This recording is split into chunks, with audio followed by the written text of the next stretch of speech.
Hi, my name is Jeff Rainwater. Of course, I'm running for City Council in Murfreesboro here. I've lived in Rutherford County for 16 years now. I came here right after college. I'm a Tennessee Tech graduate. I'm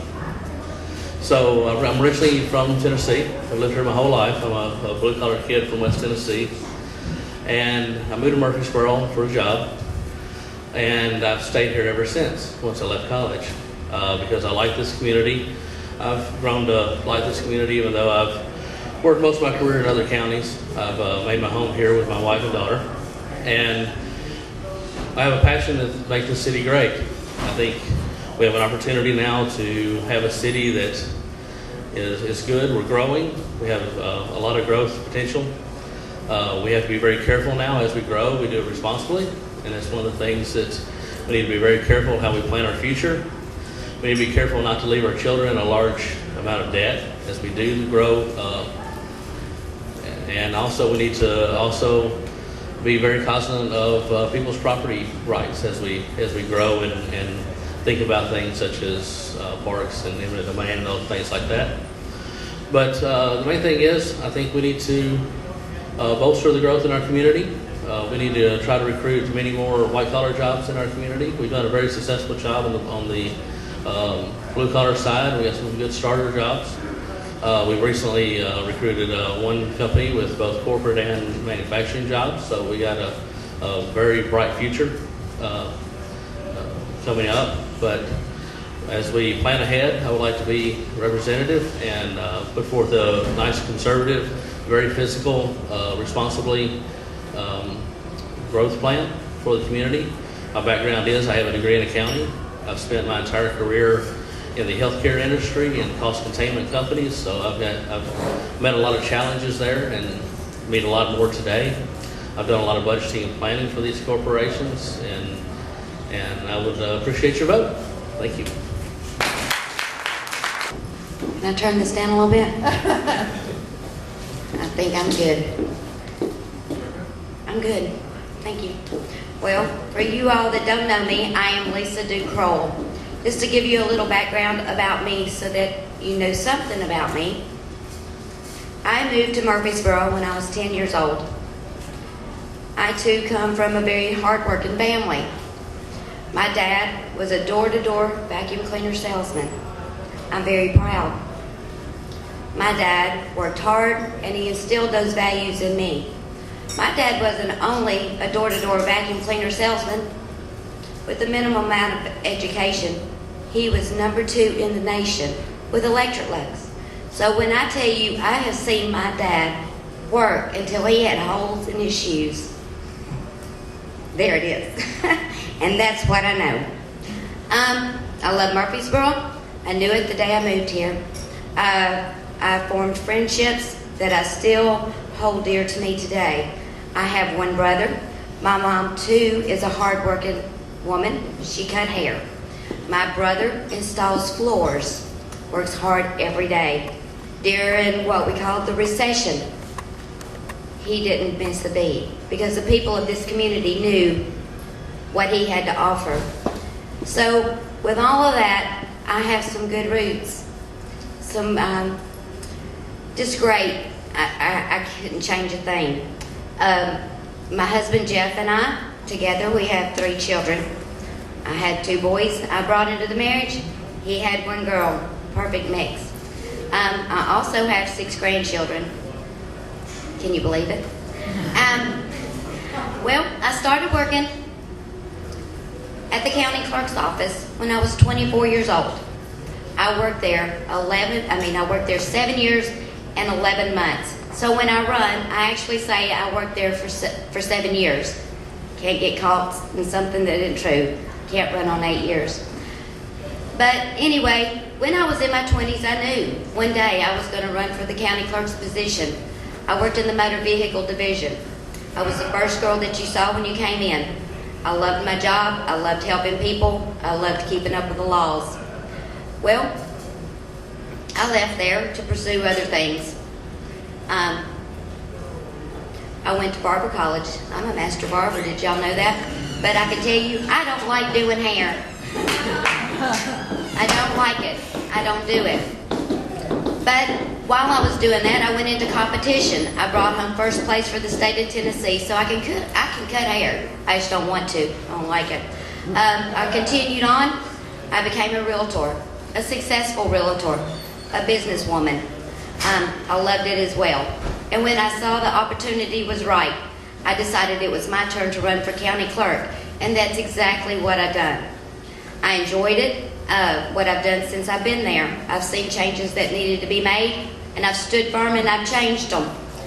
I've enjoyed working with Heather and getting my documents scanned. I too was a part of that when we found out we had records everywhere. I removed, 210 boxes from the basement of Laura's building. Actually, those boxes had my handwriting on it from when I was in my 20s. I actually put them down there. Then I had the privilege of helping get them up and destroy those. So I inherited 12 years of back scanning that needed to be done. In my office, we have the motor vehicle. That's the most popular part. Everybody in here has to come and get their car tags, or you renew it online or by mail. I done it away with the county wheel tax decal.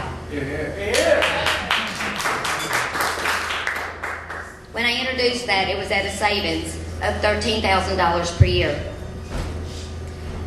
At the end of that year, I was also needing an additional $2,000 worth of decals. So at that point, the law had already been passed. So I said the bleeding's got to stop. That number should have actually been 15,000, but again, it's 13,000 that I did save, and I'll continue to save that year after year. To get that bill passed, I started out with the idea. I talked with the staff about it.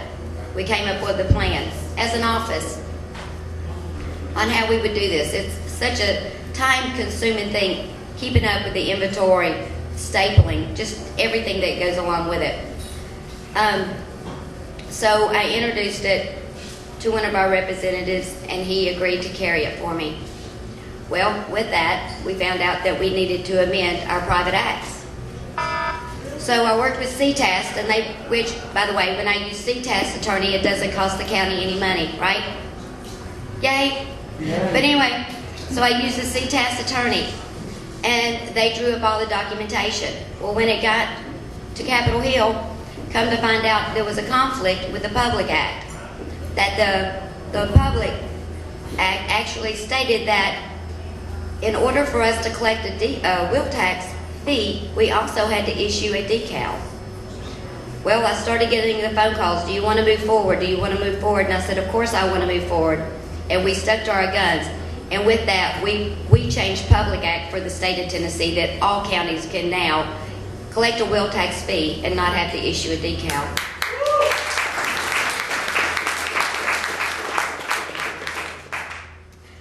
In my office, besides motor vehicle, I do have a lot of permanent records that I am responsible for. If you want to get a marriage license, you need to come see me. I am the clerk of the probate court. So when Toby's elected, I'll be working hand in hand with him. I enjoy that very much. Passports, we issue those.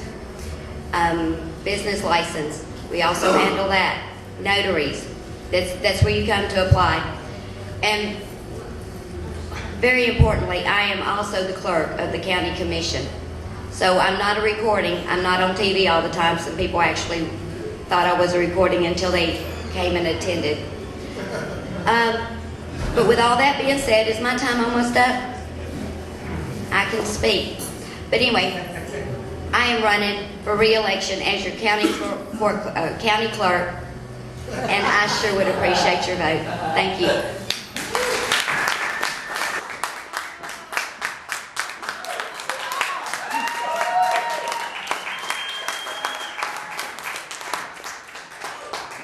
Thank you very much. I am Laura Bowling. I am your circuit court clerk. I am also your general sessions court clerk and your juvenile court clerk. So I'm a 3-for-1 deal. I want to talk a little bit about the things that we've done in our office. I ran last time on technology. That was something that I could easily identify looking at the green screens that exist in my office as a challenge for Rutherford County. I walked into an office that had computer systems from 1984. That is not a veiled reference to George Orwell. That is exactly when that system came into the county. I have the privilege of leasing 15 dot matrix printers, and the total cost of that very old, quarter of a century old software program is $82,000, $81,000 and change, let's just say that, in my office. And then we have the privilege, as Rutherford County has the privilege of paying an additional $40,000 annually for ancillary agencies to access the data that I've already paid $81,000 for. And we've done that for 25 years. So the first thing that I did was look for a software vendor that could bring us into the 21st century. We're working on that project right now, and I had made a commitment to the county commission that we would have a go live within 18 months. I believe very strongly that we will actually hit that. That 18-month point will be April, and we will have a soft go live in one of our courts, actually General Sessions Civil Court in April. We're keeping our fingers crossed. The other thing I identified in the process of looking at things, because changing software isn't something that happens immediately. That's kind of like, turning the Titanic. So one of the other things that I identified was collections. When you come, what we do in the clerk's office is we keep your records and we charge you for it, right? So we've got to collect those fines and fees and judgments that an individual is charged with at the end of their case. That hadn't been done consistently prior to my coming into office.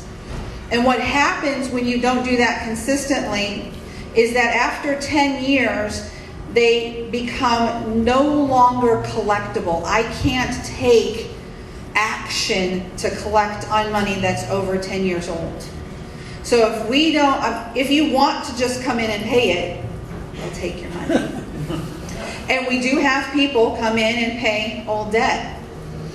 But I started a collections office in order to actually start attacking this problem, so that we can actually get to the process of collecting money and really actually freeing people from the court system. Because once you enter the court system, it's very difficult to get out of it, especially if you haven't paid your fines and your fees and your judgments.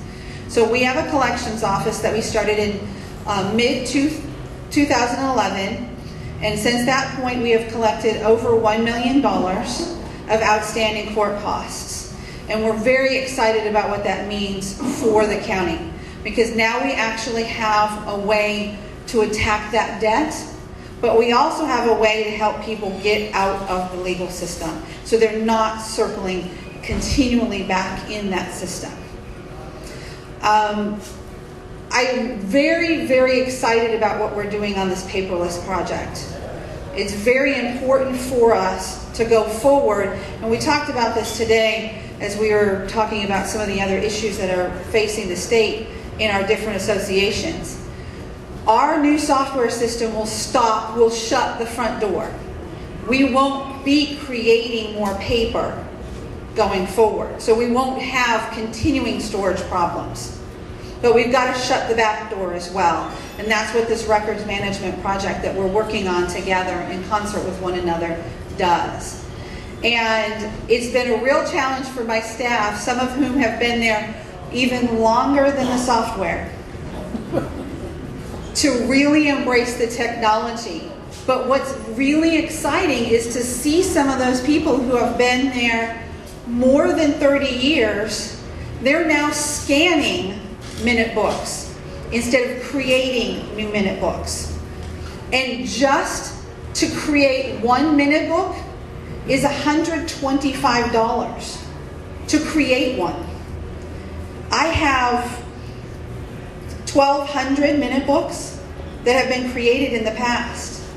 Then to scan it in the past and microfilm it, we would pay $150. So we paid $125 to create it and $150 to secure it. Now we're not doing any of that. And the microfilm is about $12. So this collaboration means that we're saving money going forward. Hundreds of thousands of dollars will be saved in this process. So I, again, as all of the other people have asked for your vote, I have made it very apparently popular to be the circuit court clerk because I have 2 challengers in the primary and I have a Democratic challenger. I do want to remind you, as you vote in the primary election May 6th for Laura Bowling as circuit court clerk, that I am the only current Republican candidate who has beat a Democrat. So when you make your vote on May 6th, you'll be voting for someone who's already proven that she can beat a Democrat. So again, I thank you for your time and look forward to serving you another 4 years. Yeah. First off, it's nice to be with y'all tonight. It's kind of like walking in my living room here. I feel like I'm amongst friends because I know most of you and I know what you think and how you feel because you tell me. And that's something that I want to be known for, even after I've come and gone, was he was somebody who listened to the public and cared about what the public thought. I'm a strong advocate of defending your property rights. I'm all in favor of keeping government small, and certainly I'm in favor of politicians not keeping their speeches just as small, so I'm not going to talk very long. But I am running for 37th District at the state level. Certainly the reason I'm trying to carry my voice to that level is because I live in the 37th District and I don't feel like I have a voice at the state right now. I can tell you what Joe Carr's doing, I can tell you what Womack's doing, I can tell you what Mike Sparks is doing, but I personally cannot tell you what my representative is doing. And that's the one thing that differentiates me is I will continuously have a voice and you will know what I'm doing. And I'll come to your meetings just like I have in the past. I'll tell you what I'm doing. You'll be aware of what's going on at the state level as well as what you know is going on with the city level right now. Certainly, the privilege to serve is my privilege as a servant. I wasn't elected to be a lord to anyone. I'm a servant to you. And if I'm doing a good job, it's because you're giving me good direction. If you don't like the job I'm doing, vote for the other person. There's plenty of things that we can do.